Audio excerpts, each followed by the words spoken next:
microphone holder, aka a ruler, because if I hold the microphone with my fingers, it interferes a lot with the sound. If I do it with the ruler, then there's no interference, which is amazing. I also need a shave. No, I am not going in for a movie role as a Yeti. I really need a shave. Anyways, today we're going to talk about a movie which I watched over the weekend. I know I'm late to the party with this one.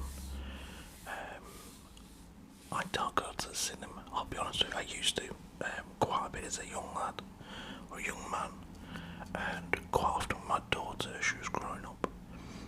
But why spend X amount of money if you know you're going to fall asleep?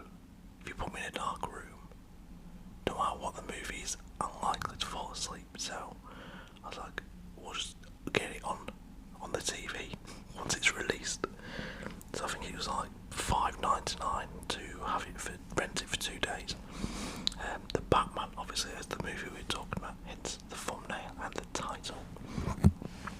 Before we get into the Batman, let's go through what is good and what isn't good at the minute on TV and movies, in my opinion. Stuff to avoid at all costs and one or two things to watch. So to avoid, I only have one thing that I've watched in the last couple of days, that if I could save any of you the 45 minutes I wasted on this, then I would like to. So I'm a big Kevin Hart fan. I absolutely love his stand-ups. I love the Jumanji movies. I think he's brilliant in them, and he has done some other good stuff. I like some of his serious stuff, really good. The one with Wesley Snipes, that was really good, and the one with Bryan Cranston where he's his assistant. Bryan Cranston's in a wheelchair, that was really good as well. What I did not enjoy this weekend, and I'm so disappointed that I didn't like it, because I actually was looking forward to watching it. I started to watch it last night. I turned it off before about 45 minutes. It was The Man from Toronto, starring Kevin Hart and Woody Harrelson. Two actors I really enjoy watching. Woody Harrelson, all the way back from Natural Born Killers, etc. I think he was in Cheers as well when I was a young lad. Yeah, it's a waste of time. Don't waste any time at all. It's as though they've just phoned it in. Like, oh, we've really got to do this. Okay, well, we've signed a contract, so I guess we're doing it. It's not good. Avoid at all costs. What is good? I watched the first episode last night of Obi-Wan Kenobi, the series. Brilliant. Picks up right where, was it Revenge of the Sith? The last of the ones from like 2005 or whatever it was, came out. The one where Anakin goes into the lava, and I won't ruin anything for anyone who hasn't seen it, but you know what happens. And his kids are separated. Anyways, a really good Obi-Wan, the first episode was. Also, and I cannot praise this enough, I've got one episode to go. We own this city. We own this city, that's the thing it was called then. Amazing. I need to find out what his name is because I've got a crap memory. But the bloke who plays the Punisher played Shane in Walking Dead, and he's in pretty much anything that's good these days. He was in The Wolf of Wall Street and so much more. Great actor. Never going to win an Oscar. But if you want an action movie, you can't go wrong with this man. Bloody brilliant. And we own this city is about, it's based on true events. The police in Baltimore, back in like the 90s, and how corrupt they were, and how they'd arrest black people for no reason at all, rob them, and how the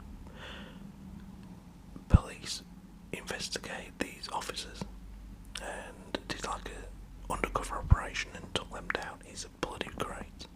5 episodes in, 1 to go. Can't recommend it enough. It's on Sky Atlantic. I have Now TV, so I watch it on there. Right, now let's get into the reason you're here, which is the Batman. Let's start off by saying, let's go through the Batmans. I don't like the first Batman. I do not like Michael Keaton's Batman. My wife swears by it. She says it's the best Batman there's ever been. Jack Nicholson's Joker is the best Joker there'll ever be. Now, I admit that, what's his name, Joker wasn't very good. Jared Leto's. They've never really expanded on it, have they? He appeared in Suicide Squad and we've not seen him since. Heath Ledger steals it hands down for me. Joaquin Phoenix, brilliant portrayal of the Joker. I look forward to the Joker too. But Jack Nicholson's Joker is just too cheesy. It is too camp for me. It's not serious enough. When I was a kid, it's all you knew. Michael Keaton as Batman, Val Kilmer, George Clooney, Arnold Schwarzenegger as Mr. Freeze, Jim Carrey as the Riddler. Who else did we have back then? Chris O'Donnell, was it? I think as Robin. Alicia Silverstone as Catwoman. It was pretty cheesy. Uma Thurman as Poison Ivy, for Christ's sake. Oh bloody hell! Danny DeVito as the Penguin. Yeah, so we also had Nicole Kidman as Catwoman, didn't we? At one point. Whoops. Alicia Silverstone didn't play Catwoman. My bad. She played what the hell did she play now? I can't remember what the character was called, but she was in one of them anyway. But no, they're just not good films. When you look back at them, they're really bad. But back then, you're like, oh, this is great. Then you see what's his name did? Christian Bale did with the Batman and Christopher Nolan.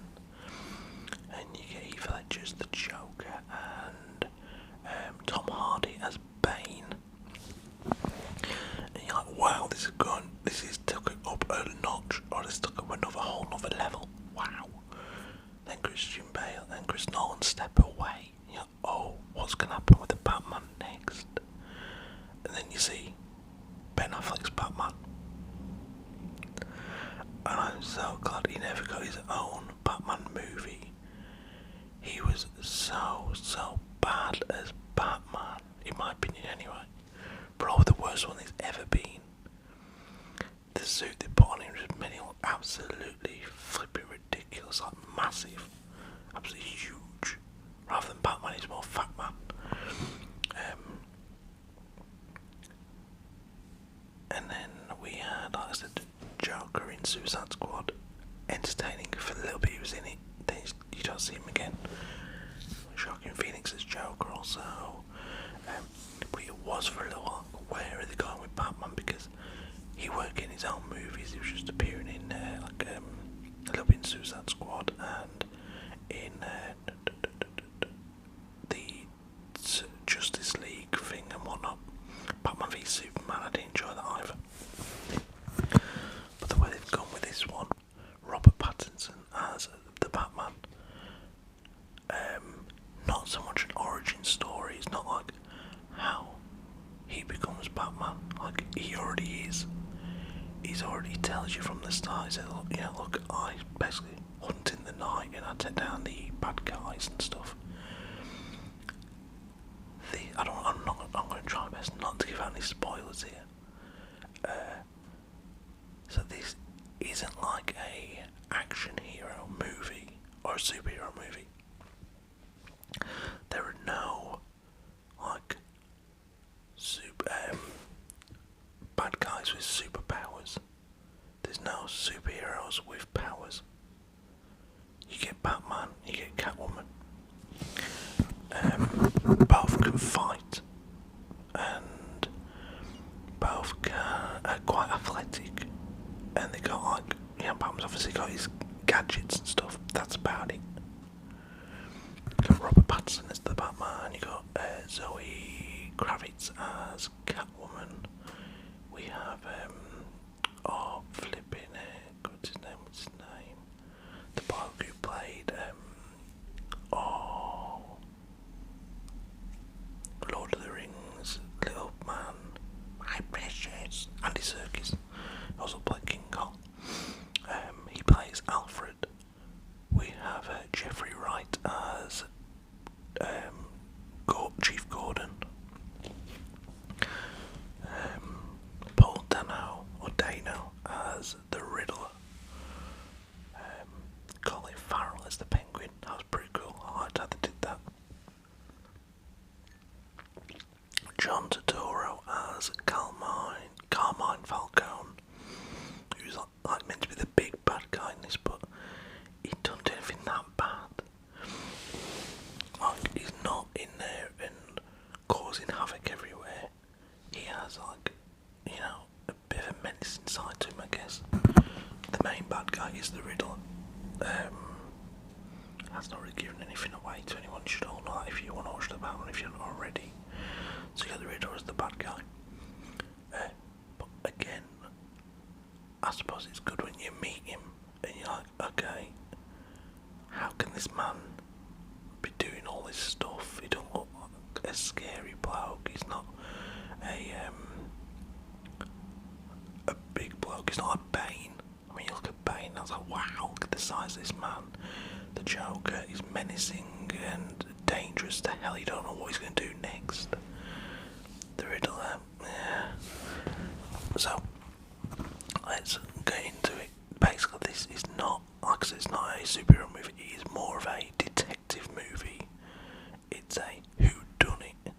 It's a cat and mouse film. Like, there's a bad guy on the loose. We've got to stop him.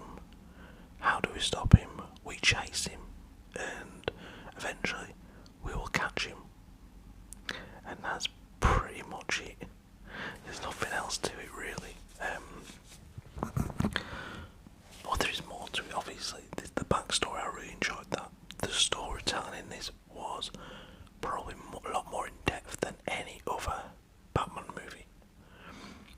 So, the only other Batman movie I can compare this to. So, let's go with the Dark Knight. That's the Joker one into Heath Ledger. There's no real backstory in that film about the Joker. He comes up with a couple of things where he says, like, his dad put the smile on his face, and then later on he'll tell another story altogether about how he got the scars. He tells two different stories, I believe, in the movie. So you're always guessing, like, how did he actually get it? But in terms of, like, in-depth, deep story, the Batman movies don't tend to do that. The only one that really did was the Bane one. That was a badass twist, where you find out that Bane, you think Bane is the one that came up out of the well, or the big cave, that prison thing. It turns out he helped out the little skinhead girl. He helped her out of there. He stayed behind, and then she came back for him. And that was a hell of a twist. When I seen that, I was like, what? Oh my, I did not see that coming. I love that. And this was a bit like that when you watch the Batman. There are some bits like, oh, it gets you thinking, which a lot of movies these days don't.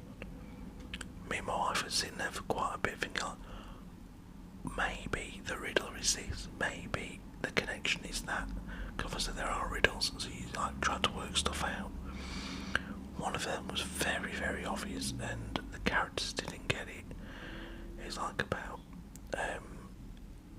rats and stuff like that. I was like, well, rat is basically, a bat is a rat with wings.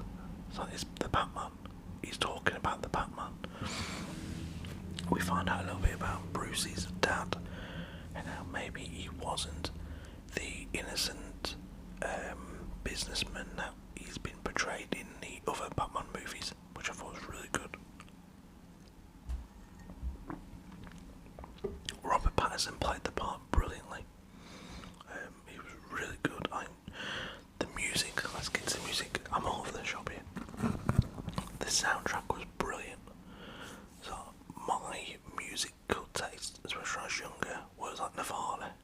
Inch Nails, etc. etc. The fact that There's Something in the Way by Nirvana appears in a Batman movie is just fantastic. So the song There's Something in the Way, Kurt Cobain killed himself, I don't know, back in the 90s or whenever it was. He killed himself, okay. Well, he's well led to believe he killed himself. There are conflicting reports that his wife had him killed, but there's never been proper proof of that. Other than he was in a shed and he shot himself, but the shed was locked from the outside. Go figure. And apparently weeks before she'd been asking around to see if somebody would accept payment to kill her husband, so who knows. Anyways, that song, There's Something in the Way, came out after Kurt Cobain had died. He'd been dead about 10 years or more, and they released a greatest hits of Nirvana when I was like 17, something like that, 18, and that was the opening song on that album. It's such a good song. The fact that it appears on a Batman movie is just incredible. I absolutely loved it. It really played into the eye makeup and the grebo or emo look of Robert Pattinson. That was really cool. Penguin, Colin Farrell, flipping it. If you didn't know it was Colin Farrell before, then you are in for a shock when you find out that's who's playing the Penguin. You can tell by the voice, but by the look of him you can't. Again, he doesn't really do anything too like penguin-y, if you know what I mean. He's not he's there more of like just a fill-in character. Like when you're looking up the Batman, right, okay, I want to go and see the Batman. Who are the bad guys? Oh wow, the Penguin's in this one. That's going to be brilliant. It's not like when Heath Ledger played the Joker. Oh wow, the Joker's in this. Let's see what bad shit the Joker does. The Penguin doesn't do anything really that bad. He's just connected to stuff. He's like, oh, this could be down to the Penguin. And that's about as far as it goes with him. It is all the Riddler. But like I said, it's more of a detective film rather than a superhero movie. That being said, I still really enjoyed this. Let's quickly rank the movies if I can. First Batman, well, let's put them all together. Batman Returns, Batman Forever, Batman and Robin, all four of them down the bottom. Not interested. Moving swiftly along, I'm about as interested in Batman and Superman as I am them, so keep that down the bottom. Justice League I enjoyed, not because of the Batman, but because of the other characters, okay. So that then comes there. Then I would go with the Joker. It was brilliant. Joaquin Phoenix was not a Batman movie, is it? So can't include that really. And then I'd go Batman Begins, the first Christian Bale film. Then I'd go The Dark Knight Rises with Bane, and then top of my table would be The Dark Knight with Heath Ledger. Somewhere in the middle of Batman Begins and The Dark Knight Rises, I would put the Batman. I did feel it missed out a little bit on the lack of superhero shit going down and a genuine bad guy that you can look at and think, wow, that is a really bad guy, instead of, wow, that's some nut who didn't get enough hugs as a kid and now he's just angry with the world and wants to blow shit up, which is the feeling you get from the movie when by the end you got the Riddler sorted out and he meets a new friend. You'll all know what I mean by that if you've watched the movie. You're like, oh, I can't wait for the next one. The one down downside, in my opinion. And it's the only thing I can put this film down by. And a lot of you probably say, no, that's wrong. But I personally struggled a bit with it. And that would be lighting. If you've seen the trailer or read any reviews, if you've not watched the movie, reviews will say it's very dark. They're not joking. And I don't mean like dark as in, oh, it's dark and menacing. No, this is a dark movie. Like, it's all done in the shadows. It's very much. It does stand out a lot though. Don't get me wrong. When there's a scene where it goes into a nightclub and there are bright red lights, you're like, wow, it shocks your eyes. You're like, that's really colourful and really stands out well. But years ago, years and years ago, when I was like, I don't know, 20, in my late 20s, so you're looking about 7 years ago, 6 years ago, something, maybe less, I don't know. I had eye surgery. I used to wear glasses, now I don't. And one of the downsides of the eye surgery, the only downside there is really, is that I needed light. If I'm watching the telly, I have to have light behind the TV, because otherwise my eyes strain if it's too dark. So I was sitting there for just short of 3 hours watching a dark movie. It put quite a bit of stress. I didn't realise at the time until I finished the film. I was like, God, I've got an headache. And me and my wife watched it Saturday afternoon, and I spent all of Saturday night trying to get rid of this headache. And the only thing that worked was having a few beers. I had a few beers, I was like, oh, thank God it's gone. But yeah, that was a bit of a pain, but other people wouldn't really struggle with that, I don't think. But yeah, it was it added something to it, the whole darkness of it, it really did. For me it was a negative, but for other people it'd definitely be a positive. I think they'll go with that with the second Batman film as well, which I'll have to go through again. Length-wise, like I just said, it is about just under 3 hours long. My wife felt that was a bit too long. I can see where she's coming from, because I could not have gone to the cinema these days and watched a 3-hour movie. No way. You know, you want to get up, you go to the toilet, you want to get some snacks. I like to piss about on my phone a bit, check football scores, whatever it is. I like to do stuff.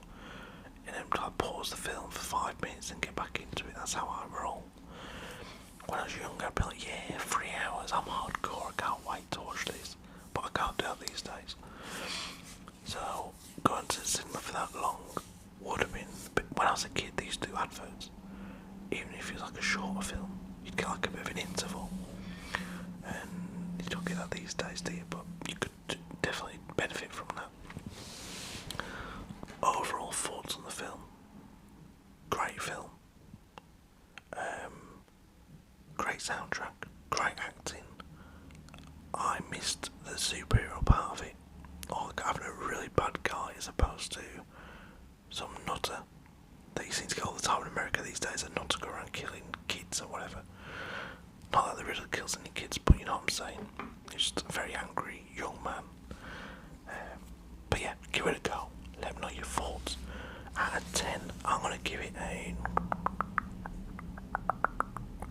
7. 7 out of 10 for me. With The Dark Knight getting a 9 out of 10. And the early Batman's getting a 2 out of 10, so that gives you a rough idea of where I think it sits. And the Joker movie, a 7